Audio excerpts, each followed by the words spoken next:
What's up mga kamoto? Kumusta po ang lahat? And shout out sa mga naka ER150 Fi. Bale, ito yung part 2 ng likes and dislikes na in-upload ko nung nakaraan. Bigla ko kasing naalala habang nabiyahe.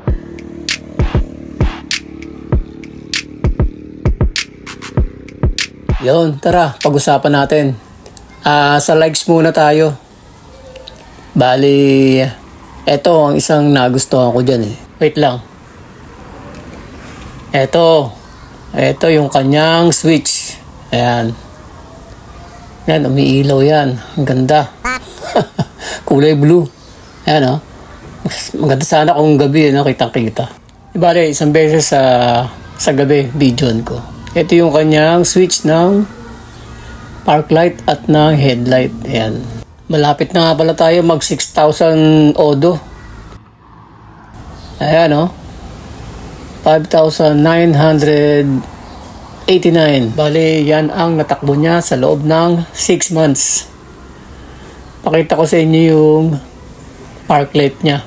Wala after 6 months, ngayon ko lang na ipakita ang kanyang park light.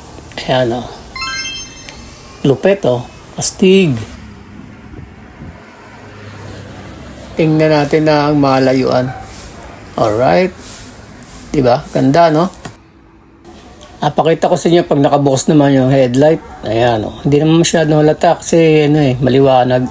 So, sa dislike naman tayo. In-expect ko kasi meron siyang canister dito sa kanyang shock. Ayan. Diyan.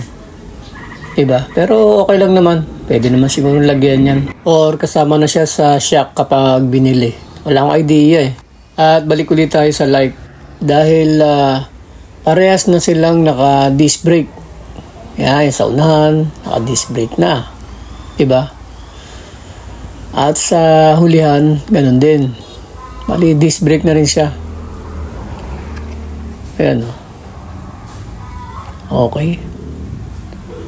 Ang ganda naman ng kanyang performance sa braking system ng problema. At ito nga pala yung sinasabi ko dun sa isang video na tornilyo na check nyo. Ayan, lumuluwag yan. Ayan, check nyo rin to. Kasi mahirap na. Baka mamaya wala na yung tornilyo, di ba? Dito sa kabila, ayan, ito. Ayan, maluwag yan dati. Kaya hinigpitan ko lang. Tapos yun dito sa may fairings niya, sa may taas, sa may ilalim ng manubela. Ayan, yung yan naririnig ko, nagbabibrate yan maluwag. Ito sa kabila, ganun din. Kaya sikipan nyo na lang mga kamoto. Meron namang libre dyan na tools, yung Motorstar. Okay, kita-kits na lang ulit tayo sa next upload. Peace out!